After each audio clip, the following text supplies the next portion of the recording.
오늘 본문의 말씀은 1차 전도 여행의 마지막 부분입니다. 이 내용을 잘 살펴보시면 아주 특이한 점 하나를 확인할 수 있는데 이 부분을 함께 나누기를 원합니다. 19절을 보시면 바울이 고난을 당하는 것으로 내용이 시작을 합니다. 유대인들이 바울을 반대하여서 돌로 칩니다. 그리고 죽은 줄 알고 성 밖에 버립니다. 죽은 줄로 알고 그를 버렸다, 그걸 죽었다 부활했다 이렇게 이해하시면 안 되고요, 정확하게 번역을 하면 이제 죽을 줄로 예상하고 그렇게 버린 겁니다. 죽을 만큼 때려서 살아날 확률이 없습니다. 도시 밖에 버렸는데 죽지 않고 일어섭니다. 그래서 바울 일행이 더베라는 곳으로 갑니다. 그곳에 복음을 전하고 제자를 삼고, 이 다음 경로가 중요합니다. 바울 일행은 지금까지 복음 전한 곳을 다시 갑니다. 경로를 보면, 지도를 한번 볼까요? 지도를 보면 파란색이, 녹색이 1차 전도 여행기고 빨간색은 돌아오는 겁니다. 경로를 보면 지금 루스드라에서 이고니온, 안디옥 순서로 왔던 경로를 그대로 거꾸로 돌아갑니다. 이해가 되셨죠? 왔던 방향을 다시 하나하나 돌아갑니다. 그리고 밤빌리아 버가라는 곳에 갔다가 이탈리아로 내려가고 그리고 이곳에서 수리아 안디옥으로 갑니다. 사실 이 경로는 쉽게 이해할 수 있는 게 아닙니다. 19절을 한번 볼까요? 19절 같이 읽습니다. 유대인들이 안디옥과 이고니온에서 와서 무리를 충동하니 그들이 돌로 바울을 쳐서 죽은 줄로 알고 시외로 끌어내치니라. 루스드라에서 바울을 돌로 친 유대인들이 있는데 이들이 어디서 왔냐면 안디옥, 이고니온에서 왔습니다. 바울이 안디옥에서 복음 전했지요, 이고니온에서 복음 전했지요, 그리고 루스드라에서 복음을 전합니다. 전할 때마다 이 유대인들이 바울을 계속 쫓아오는 겁니다. 안디옥의 유대인들이 쫓아와서 이고니온에서 박해하고, 이제는 이고니온 유대인까지 합세해서 루스드라에 와서 또 박해하고.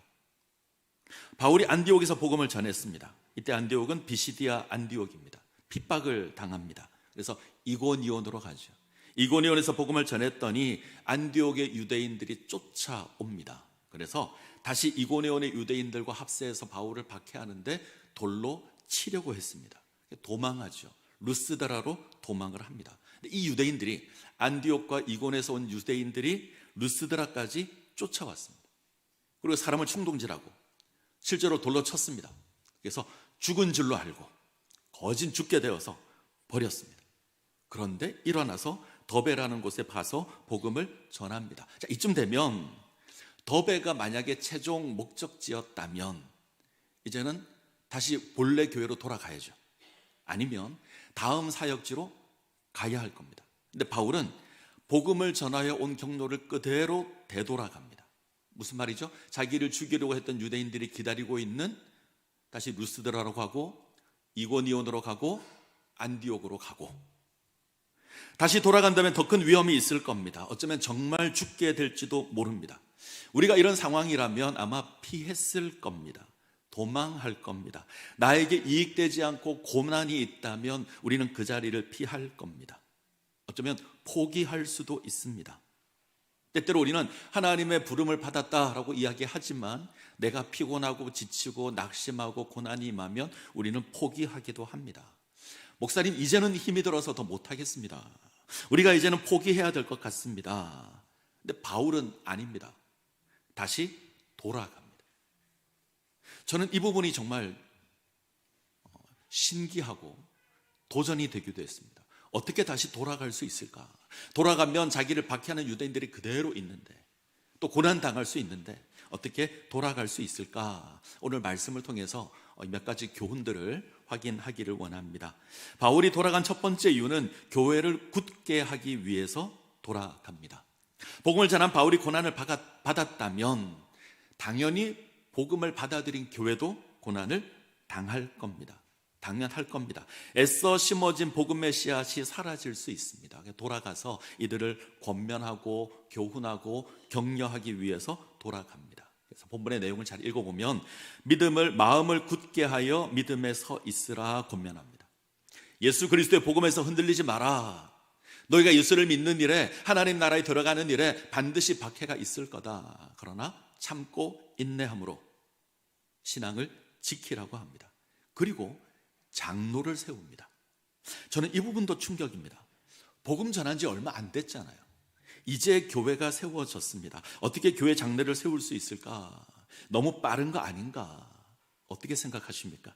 우리는 충분한 연륜이 있어야 되고 충분한 신앙의 수준이 있어야 교회 장로가 될 자격이 있다라고 생각합니다.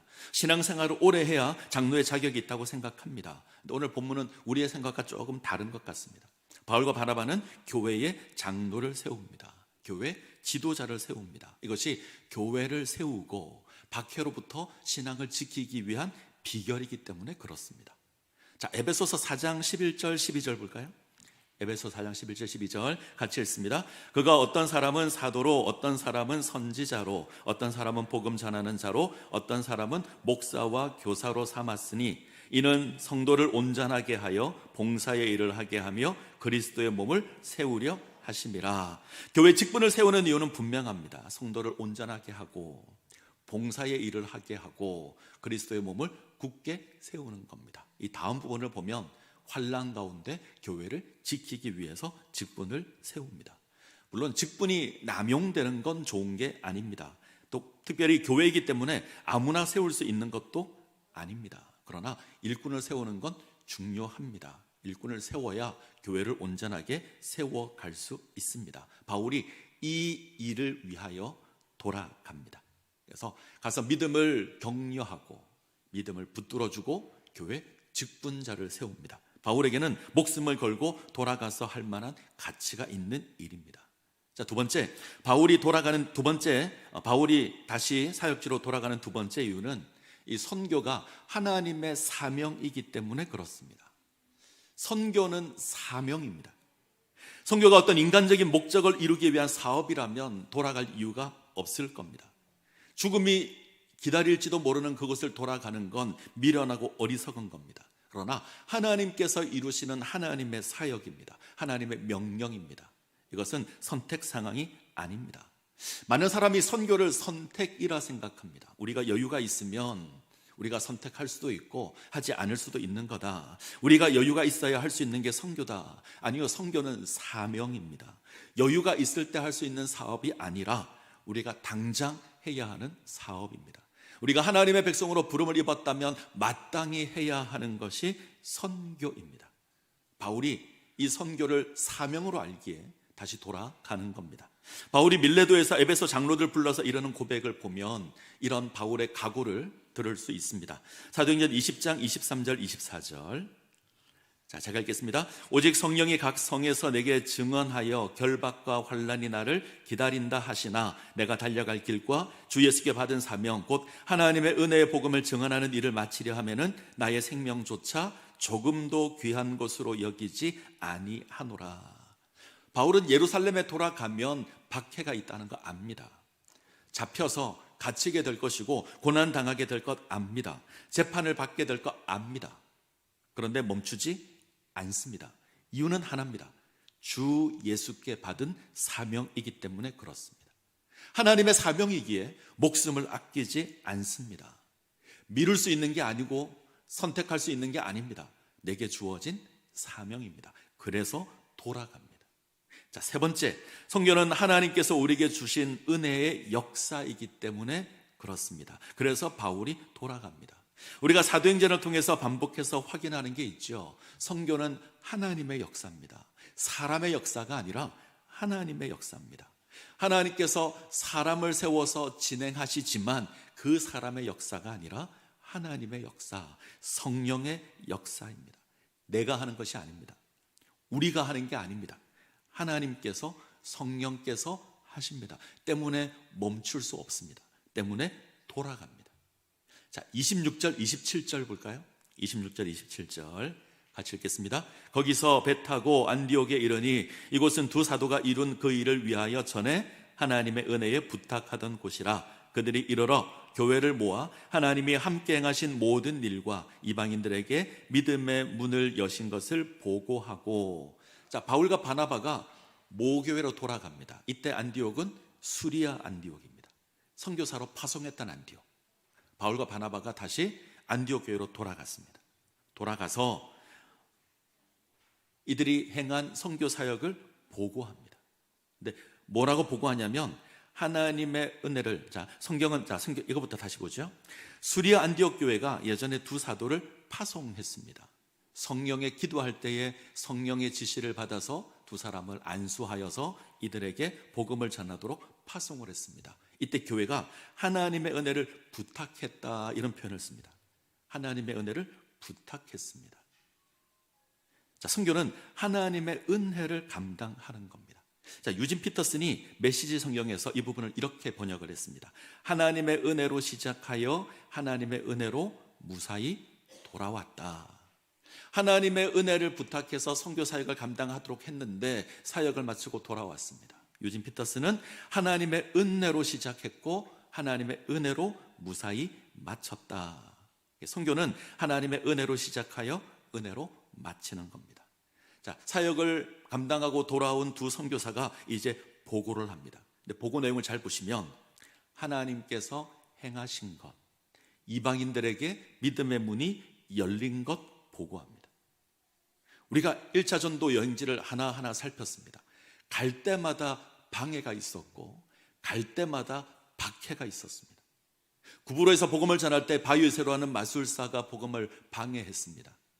밤빌리아 버가를 지나고 안디옥을 지나고 이고니온을 지나고 루스드라를 지날 때마다 유대인들이 바울을 방해했습니다. 박해가 있고 돌로 치려고 했고 실제로 돌에 맞아서 죽을 뻔한 위기가 있었습니다. 근데 바울과 바나바는 우리가 죽을 뻔했다 고백하지 않습니다.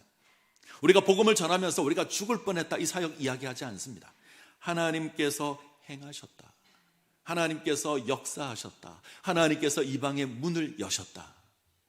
하나님께서 역사하셨다. 하나님 이방의 문을 여셨다. 모든 것이 하나님의 은혜였다. 하나님의 역사를 경험하면 고난이 문제가 아닙니다. 상황만 생각했다면 바울과 바나바는 불평을 쏟아냈을 겁니다. 우리가 갔더니 방해를 하고 박해를 하고 돌로 치려 하고 우리가 돌에 맞아 죽을 뻔하고, 근데 그런 얘기 하지 않습니다. 하나님의 역사라는 것을 알기에 하나님께서 행하셨다. 이방의 문을 여셨다. 이것이 다시 돌아간 세 번째 이유입니다. 우리는 고난의 상황이 임하게 되면 믿음으로 발을 내딛는 것을 두려워할 때가 있습니다. 계산기를 두들길 때가 있습니다. 여기서 내가 더 진행하면 내가 어떤 손해를 보게 될까, 이것을 염려할 때가 많습니다. 그래서 머뭇거리고 원망하기도 합니다. 애굽에서 나온 이스라엘 백성들이 가데스 바네아에서 그랬습니다. 하나님께서 약속의 땅을 정탐하게 하셨는데 이들은 들어가기를 주저합니다. 강한 아모리 족속이 있고 크고 견고한 성이 있고 아낙 자손이 있어서 들어가기를 포기합니다. 아무리 생각해도 아무리 계산기를 두들겨도 이길 수 없을 것 같습니다. 그래서 이들이 내리는 결론은 다시 애굽으로 가자. 하나님의 은혜를 거역합니다. 하지만 하나님께서 명한 일입니다. 하나님께서 약속한 일이고 하나님의 사명입니다. 우리는 하나님의 명령을 따라서 약속의 땅으로 들어가야 합니다. 우리에게 주어진 사명입니다. 우리가 믿음으로 발을 내딛는다면 요단강이 갈라질 겁니다. 믿음으로 발을 내딛는다면 여리고성이 무너질 겁니다. 우리가 믿음으로 발을 내딛으면 해와 달이 멈출 겁니다. 믿음으로 나아가면 헤브론이 두렵지 않을 겁니다. 이길 겁니다. 승리할 겁니다. 선교도 동일합니다. 하나님의 사명입니다. 하나님께서 명하신 것이고 하나님 약속하신 겁니다. 우리가 하나님을 믿는 믿음으로 발을 내딛으면 하나님께서 함께 하시고 역사해 주실 겁니다. 그래서 우리 창신제일교회 부탁을 드립니다. 선교는 우리가 선택하는 게 아닙니다. 할 수도 있고 하지 않을 수도 있고 이게 아닙니다. 선교는 우리가 마땅히 감당해야 될 사명입니다. 우리가 상황이 좀 더 좋아지면 그때 하죠. 아니요, 그게 아닙니다. 선교는 지금 당장 우리에게 주어진 사명을 감당하는 겁니다. 바울을 보시죠. 안전해서 돌아가지 않았습니다. 가면 자기를 반대하는 유대인들이 있다는 걸 압니다. 고난이 기다리고 있다는 걸 압니다. 하지만 사명이기에 돌아가는 겁니다. 오늘 하나님께서 우리에게 물으실 겁니다. 너희는 어디로 갈 거냐? 피할 거냐? 사역지로 갈 거냐? 선교사역 감당할 거냐? 감당하지 않을 거냐? 우리의 하나님을 바라보시고 하나님을 믿는 그 믿음으로 우리의 발걸음을 내딛어야 합니다. 우리의 사명을 감당해야 합니다. 그때 하나님께서 우리 가운데 역사하실 겁니다. 이 은혜를 누리시기를 간절히 소원합니다.